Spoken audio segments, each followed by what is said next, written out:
नमस्ते एवरीवन, स्वागत करता हूं आपका आपके चैनल नीटफ्लिक्स पे। आज हम बात करने वाले हैं कि एंडोक्राइनोलॉजी से रिलेटेड कुछ क्वेश्चंस जो मैंने सिलेक्ट किए हैं उन्हें हम कंसेप्चुअली कैसे सॉल्व कर सकते हैं, और इससे हम एक बार ओवरव्यू भी कर लेंगे हमने जो टॉपिक्स पढ़े थे उनका। तो स्टार्ट करते हैं पहले क्वेश्चन के साथ। पहला क्वेश्चन है, 4 ऑप्शन दे रखे हैं, हॉर्मोन्स दे रखे हैं और बोलता है कि ब्लड कैल्शियम इनमें से कौन सा हार्मोन कम करेगा, मतलब ब्लड के अंदर कैल्शियम का लेवल कौन से हार्मोन्स कम करेंगे। पहला ऑप्शन है कैल्सिटोनिन एंड पीटीएच, दूसरा ऑप्शन कैल्सिटोनिन, तीसरा पैराथॉर्मोन एंड चौथा थायरॉक्सिन। सबसे पहले थायरॉक्सिन का कोई रोल ही नहीं है, थायरॉक्सिन तो वैसे ही कट जाता है, थायरॉक्सिन को तो आप स्ट्रेट अवे एलिमिनेट कर सकते हो। इंपॉर्टेंट क्या है, इंपॉर्टेंट है पीटीएच एंड कैल्सिटोनिन, बिकॉज इनका रोल होता है। तो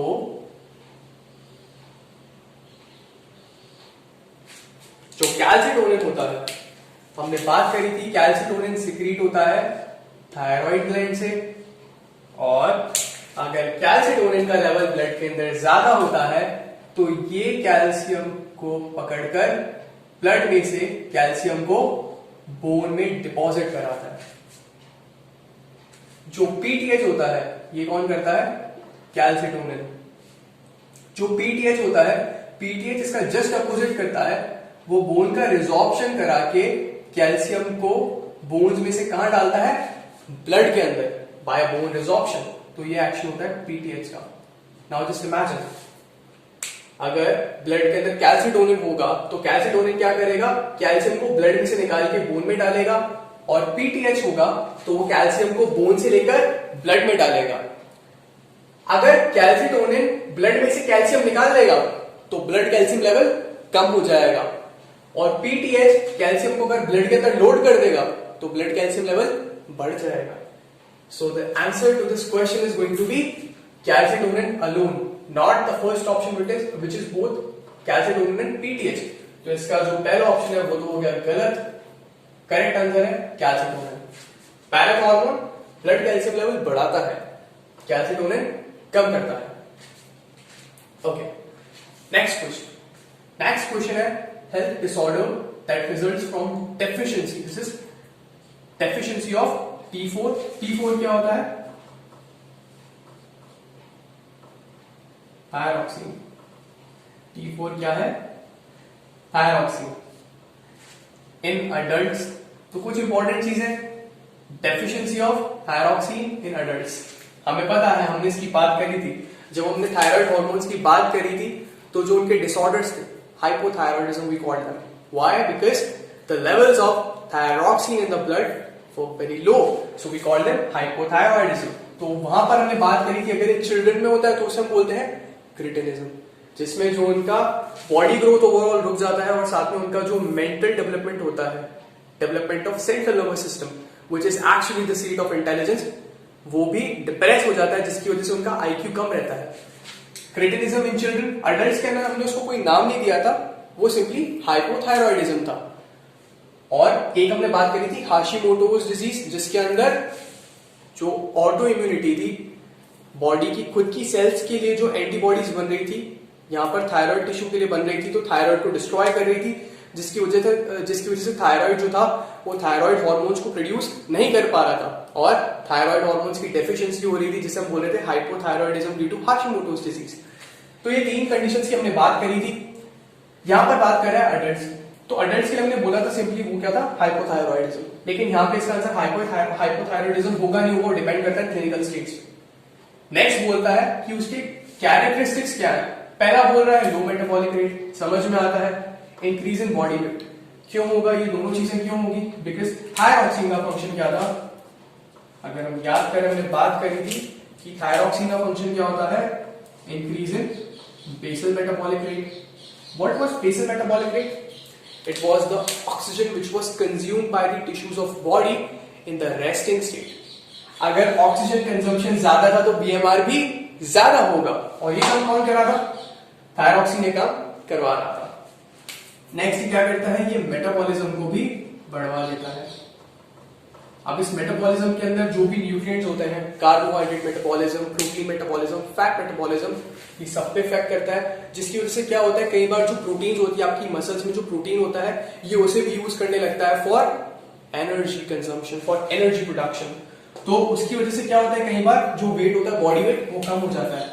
तो इन दोनों चीजों की वजह से आप कह सकते हो जो बॉडी वेट होगा वो होगा कम, अगर थायरॉक्सिन का लेवल ब्लड के अंदर ज्यादा है तो ये तीन चीजें तो हमने देख ली। और हमने देखे थे थायरॉक्सिन का बहुत सारे ऑर्गन्स पे इफेक्ट होता है, डाइजेस्टिव सिस्टम का ओवरऑल सिक्रीटरी फंक्शन और मोटिलिटी बढ़ा देता है। तो अगर किसी के ब्लड के अंदर थायरॉक्सिन का लेवल ज्यादा है तो that person is going to suffer with diarrhoea.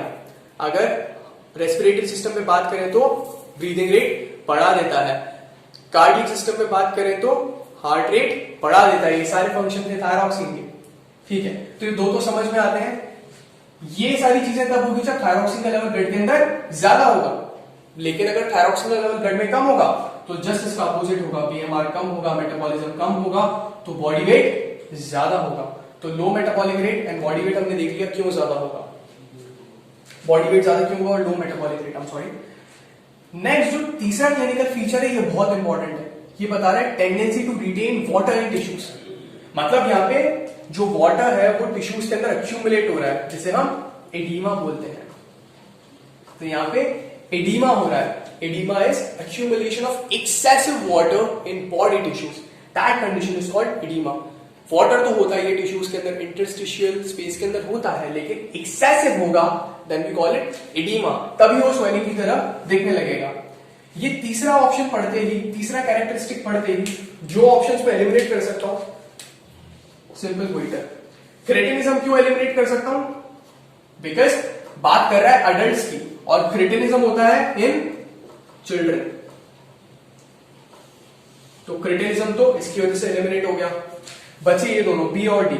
Hypothyroidism, yes ये हाइपोथायरॉयडिज्म है, लेकिन एक करेक्ट आंसर क्यों नहीं है, बिकॉज इसने तीसरा क्लिनिकल फीचर जो दिया है, स्वेलिंग हो रही है, स्वेलिंग मिक्स एडिमा होती है। अगर बात करें अडल्ट्स के अंदर, अगर अडल्ट्स के अंदर हाइपोथायरॉयडिज्म है और उसके साथ जब भी टिश्यूज के अंदर वाटर एक्यूमुलेट होता है तो उसे हम बोलते हैं mix oedema. Hypothyroidism is also correct, but if you want to know which option between these mixed edema and hypothyroidism, which option is relatively more correct, then we will go with mixed edema, because यहाँ पे तीसरा option आ गया और आप नाम में भी देख सकते हो यहाँ पे edema आ रहा है। So mixed edema is going to be the correct answer। अच्छा है, वाटर क्यों रिटेन होता है, इसका रीजन मैं आपको बता देता हूँ। होता क्या है, जो हमारा इंटरस्टिशियल स्पेस होता है वहां पे कनेक्टिव टिश्यूज होते हैं, तो पता नहीं कैसे जो थायराइड हॉर्मोन्स होते हैं वो क्या करते हैं, जब भी हाइपोथायरॉयडिज्म होता है, मतलब इस स्टेट के अंदर जब भी थायरॉक्सिन का लेवल कम होता है तो टिश्यूज के अंदर हाइलुरोनिक एसिड एंड कंड्रोइटिन सल्फेट का लेवल जो होता है वो बढ़ जाता है।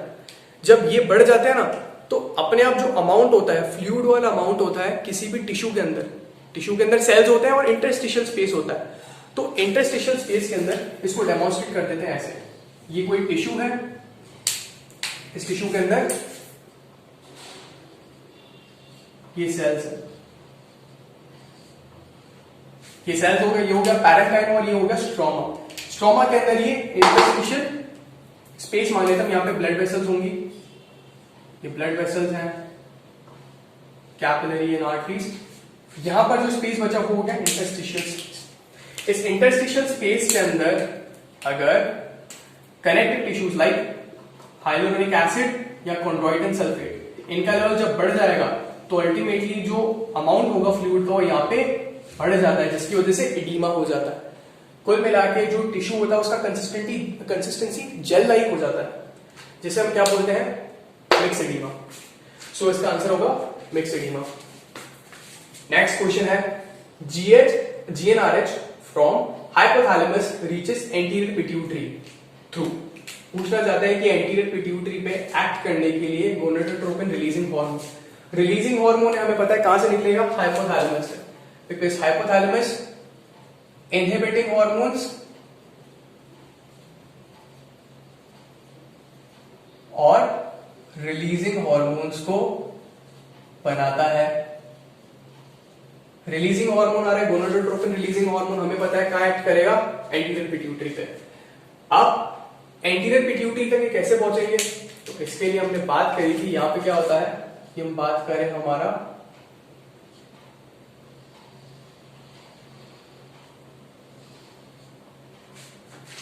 ये है hypothalamus, this is hypothalamus and these are two lobes of pituitary gland. जो आगे की तरफ है वो है एंटीरियर पिट्यूटरी और जो पीछे की तरफ है वो है पोस्टीरियर पिट्यूटरी। अब यहां पे क्या होता है, यहां पे एंटीरियर पिट्यूटरी और पोस्टीरियर पिट्यूटरी के बीच में मैं बात करी थी, कनेक्शन होता है जिसे हम बोलते हैं portal tract, we called it portal tract. और इस पोर्टल ट्रैक्ट के थ्रू जो हाइपोथैलेमस में न्यूक्लियस होते हैं, प्लूरल बोले तो nuclei. What is nucleus? Nucleus central nervous system के अंदर जब भी बहुत सारी न्यूरॉन्स की सेल बॉडी इकट्ठा हो जाती है उसे हम बोलते हैं न्यूक्लियस। तो यहाँ पे जो न्यूक्लियस है ये बनाएगा हार्मोन, वो हार्मोन इस पोर्टल सिस्टम के थ्रू पहुंचेगा एंटीरियर पिट्यूटरी में और एंटीरियर पिट्यूटरी में एंटीरियर पिट्यूटरी की सेल्स पे जाके एक्ट करेगा। सो ये इस तरीके से थ्रू पोर्टल सिस्टम कहां पहुंचेगा? एंटीरियर पिट्यूटरी पे। वैसे ही जीएनआरएच जो होता है, जीएनआरएच भी एंटीरियर पिट्यूटरी पे एक्ट करने के लिए इसी मैकेनिज्म से पहुंचता है। जो भी हार्मोन्स हाइपोथैलेमस से निकलते हैं और उनका डेस्टिनेशन होता है, उनका जो टारगेट होता है वो एंटीरियर पिट्यूटरी की सेल्स होती है, वो हमेशा पोर्टल सिस्टम के थ्रू ही वहां पे जाती है। तो इसका करेक्ट आंसर क्या हो जाएगा? Blood vessels. Because portal system मैंने आपको बताया था सर्कुलेटरी सिस्टम का एक मॉडिफिकेशन होता है जहां पे दो कैपिलरी बेड्स होते हैं दो ऑर्गन्स के बीच में। सो इसका करेक्ट आंसर होगा blood vessels. Next question, which of the following hormones can play significant role in osteoporosis? सबसे पहले देखते हैं ऑस्टियोपोरोसिस क्या होता है। Osteo word is for bone and porosis means pore formation. मतलब बोन्स के अंदर जब भी पोर्स बनेंगे उस कंडीशन को हम बोलेंगे ऑस्टियोपोरोसिस डिजीज। अब ये डिजीज क्यों होगा ये हम इमेजिन कर सकते हैं। जो भी हॉर्मोन्स कैल्शियम होम्योस्टेसिस से छेड़छाड़ करेंगे, कैल्शियम के लेवल का जो बैलेंस होगा उसे बिगाड़ेंगे, वो ये डिजीज कर सकते हैं। For example PTH. पीटीएच क्या करता है? कैल्शियम को बोन से कहां डालता है? ब्लड के अंदर। तो अगर पैरा हार्मोन पीटीएच का लेवल बढ़ गया, बहुत ज्यादा बढ़ गया, तो ज्यादा कैल्शियम जो होगा वो ब्लड के अंदर जाएगा। लेकिन आज कैसे रहा था? बोन से। और बोन से पीटीएच कैसे निकाल रहा था कैल्शियम? By resorption. रिजॉर्प्शन मतलब बोन्स को तोड़ना, और बोन्स को तोड़ने का काम होता है ऑस्टियोक्लास्ट का।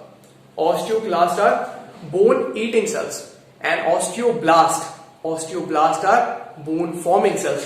तो ऑस्टियोक्लास्ट की एक्टिविटी बढ़ा देगा पीटीएच, तो क्या होगा? जो कैल्शियम है वो ज्यादा निकलेगा और बोन्स पतली हो जाएगी। तो उस कंडीशन में भी पोर्स हो सकते हैं, बोन्स वीक हो जाएंगी। तो पीटीएच का रोल तो है, जो पीटीएच है उसका रोल तो है ऑस्टियोपोरोसिस के अंदर। एक बार हम पहला ऑप्शन देखते हैं। पहला ऑप्शन बोलता है PTH, parathormone and prolactin. Prolactin का कोई रोल नहीं होता है बोन फॉर्मेशन में और बोन रिजॉर्प्शन में, तो पहला ऑप्शन तो हो गया इनकरेक्ट। दूसरा है एल्डोस्टेरोन प्रोलैक्टिन। प्रोलैक्टिन अगेन इस ऑप्शन में आ गया, तो ये भी गलत है। एल्डोस्टेरोन क्यों नहीं हो सकता? बिकॉज एल्डोस्टेरोन इज मिनरलोकॉर्टिकॉइड और ये कहां एक्ट करता है? ये एक्ट करता है डिस्टल ट्यूब्यूल्स में नेफ्रॉन की, और इसका काम होता है इलेक्ट्रोलाइट का होम्योस्टेसिस मेंटेन करना। तो ये भी करेक्ट ऑप्शन नहीं है। नेक्स्ट है एस्ट्रोजन एंड पीटीएच। पीटीएच का रोल तो होता है कि एस्ट्रोजन का भी होता है। एस्ट्रोजन का काम क्या होता है? यूजुअली फीमेल्स के अंदर होता है, जो फीमेल सेक्स ऑर्गन्स होते हैं उनका मेंटेनेंस और डेवलपमेंट कराता है एस्ट्रोजन। oogenesis कराता है। जो मेमोरी ग्लैंड्स होते हैं उनका डक्टल डेवलपमेंट कराता है, पर ये बोन्स पे भी एक्ट करता है। जो लेडीज होती है, फीमेल होती है, ऐसा देखा गया है आफ्टर मीनोपॉज। मीनोपॉज मतलब जो मंथली सेक्सुअल साइकिल होती है, मेंस्ट्रुअल साइकिल होती है फीमेल के अंदर, जब आफ्टर मीनोपॉज मतलब जब वो बंद हो जाती है, usually after age of 45 years, जब वो खत्म हो जाता है, बंद हो जाता है सेक्सुअल साइकिल, तो उस टाइम पे जो वो लेडीज होती है उनका जो बोन स्ट्रेंथ होता है वो कम होता है बिकॉज ऑफ ऑस्टियोपोरोसिस। ऑस्टियोपोरोसिस क्यों होता है? Because of deficiency of oestrogen. अगर फीमेल का जो मंथली साइकिल है वो बंद हो जाएगा तो उस टाइम जो एस्ट्रोजन बन रहा था वो भी नहीं बनेगा, इसकी वजह से जो बोन्स होंगी वो वीक हो जाएगी। इसका मतलब एस्ट्रोजन का रोल बोन फॉर्मेशन में भी होता है। Oestrogen is responsible for bone formation, और अगर एस्ट्रोजन का डेफिशिएंसी होगा तो बोन फॉर्मेशन नहीं होगा और इसकी वजह से ऑस्टियोपोरोसिस हो सकता है। हम बोन फॉर्मेशन न बोलकर अगर हम कहें कि ऑस्टियोक्लास्ट की एक्टिविटी को कंट्रोल करता है तो वो ज्यादा एक्यूरेट होगा। अगर ऑस्टियोक्लास्ट को आपने रोक दिया तो बोन्स का रिजॉर्प्शन कौन करेगा? कोई नहीं करेगा, बिकॉज फिर नेक्स्ट सेल बचती है ऑस्टियोब्लास्ट जो कि बोन को बनाता रहेगा लेकिन उसे रिजॉर्व करने वाला कोई नहीं होगा। तो एस्ट्रोजन का ऐसे भी समझ सकते हैं। तो करेक्ट आंसर है एस्ट्रोजन। चौथा ऑप्शन क्यों गलत है? प्रोजेस्टेरॉन हमें पता है अगेन इसका कोई रोल ही नहीं होता है। फीमेल में जो भी रिप्रोडक्टिव ऑर्गन्स होते हैं उसको वर्क करता है। जो प्रेगनेंसी होती है उसे मेंटेन करने में बहुत इंपॉर्टेंट होता है प्रोजेस्टेरॉन। तो ये भी इसका आंसर नहीं और एल्डोस्टेरॉन भी नहीं है, तो हमें पता है जो ऑप्शन डी है वो भी इनकरेक्ट है। Last option hormone, last question hormone and it's correct match. जो भी यहाँ पे ऑप्शंस दे रखे हैं उसमें हार्मोन है एक तरफ और उनका फंक्शन या उनसे जो भी रिलेटेड जो भी इंफॉर्मेशन वो दे रखा है हमें देखना है कौन सा करेक्ट मैच है। पहला ऑप्शन है ऑक्सीटोसिन, कहां से रिलीज होता है? पोस्टीरियर पिट्यूटरी से, ये करेक्ट है। फंक्शन क्या है? Growth and maintenance of mammary glands, बिल्कुल गलत है। बिकॉज जो मेमोरी ग्लैंड्स है उनका मेंटेनेंस और ग्रोथ ये नहीं कराता है, एस्ट्रोजन और प्रोजेस्टेरॉन कराते हैं। तो जो इसका फंक्शन है ये वाला ये बिल्कुल गलत है, तो ये पहला ऑप्शन गलत है। ऑक्सीटोसिन का काम क्या होता है? ऑक्सीटोसिन का फंक्शन हमने बात करी थी, इसके दो फंक्शन होते हैं, एक तो होता है मिल्क इजेक्शन एंड दूसरा होता है पार्चुरेशन में हेल्प करता है। Parturition means expulsion of fully form fully developed foetus. Melatonin की बात करें पिनियल ग्लैंड से निकलता है, स्लीप वेक साइकिल को रेगुलेट करता है। तो जो बी ऑप्शन है, यस बी ऑप्शन इसका करेक्ट आंसर है, without any doubt B option correct है। बाकी ऑप्शन देख लेते गलत क्यों है। प्रोजेस्टेरॉन, प्रोजेस्टेरॉन कॉर्पस ल्यूटियम से निकलता है, यस प्रोजेस्टेरॉन कॉर्पस ल्यूटियम से निकलता है। क्या करता है? Growth and activities of female secondary sexual organs. नहीं, ये फीमेल सेकेंडरी सेक्सुअल ऑर्गन्स का जो हम बात कर रहे हैं सेकेंडरी सेक्सुअल कैरेक्टर्स का बेसिकली उन पे वर्क, उसमें इसका कोई रोल होता ही नहीं है। क्यों नहीं होता है? बिकॉज मेनली इसका क्या फंक्शन होता है प्रोजेस्टेरॉन का? It is release during time of pregnancy या फिर जब इम्प्लांटेशन हो जाता है तब इसका मेजर रोल क्या होता है? इसको यूट्रस का जो एंडोमेट्रियम होता है उसका वैस्कुलैरिटी मेंटेन करना होता है। वैस्कुलैरिटी मेंटेन करेगा तो इम्प्लांटेशन जब भी होगा तो जो सेल्स होगी उसके अंदर इनर सेल मास जो कि एम्ब्रियो बनने वाला है उसे वहां से नरिशमेंट मिल सकता है फ्रॉम मदर। तो एक काम तो ये करता है एंडोमेट्रियम को वैस्कुलर बनाता है। दूसरा, अगर इम्प्लांटेशन हो गया और प्रेगनेंसी सक्सेसफुल है तो हमें पता है कि उस जो फीटस है उसे वहां पर रखना है ताकि वो डेवलप हो सके। वो एम्ब्रियो वहां पर डेवलप होना चाहिए फॉर 9 मंथ्स ताकि वो फुल्ली डेवलप हो जाए और उसका ग्रोथ अच्छे से हो जाए। अगर उससे पहले मायोमेट्रियम जो सेकेंड लेयर होता है यूट्रस का उसका कॉन्ट्रैक्शन हो गया तो वो बाहर आ जाएगा। तो उसका कॉन्ट्रैक्शन भी नहीं होना चाहिए, वो ध्यान कौन देता है? प्रोजेस्टेरॉन। तो ये फंक्शन नहीं होते, जो फंक्शंस की बात कर रहे हैं फंक्शन होते हैं एस्ट्रोजन के। सो प्रोजेस्टेरॉन भी करेक्ट आंसर नहीं है। ऑप्शन डी यहां पे लिखा है एएनएफ की बात कर रहा है, एट्रियल नेट्रियोरेटिक फैक्टर या फिर एट्रियल नेट्रियोरेटिक पैप्टाइड। कहां से निकल रहा था? ये हार्ट का जो एट्रियल वॉल था वहां से निकल रहा था और जब ब्लड प्रेशर ज्यादा था तब निकल रहा था, क्योंकि एएनएफ जब निकलता है तो ब्लड प्रेशर कम होता है। बिकॉज ये क्या करता है? सोडियम का जो सोडियम होता है उसे रिनल ट्यूब्यूल से बाहर निकलवाता है। It causes excretion of sodium ions and it also causes vasodilation, जिसकी वजह से जो ब्लड प्रेशर था वो कम हो रहा था। तो देख लेते हैं एएनएफ कहां से निकलता है। वेंट्रिकुलर वॉल गलत है, वेंट्रिकुलर वॉल बोलते ही गलत है। कहां से निकलता है? एट्रियल वॉल से। और बोल रहा है बीपी बढ़ाता है, नहीं, ये बीपी कम करता है, ये ब्लड प्रेशर को कम करेगा। सो ये भी इसका करेक्ट ऑप्शन नहीं है। आंसर हमें पता है मेलेटोनिन है। सो ये थे कुछ questions. So that's all for today, thank you.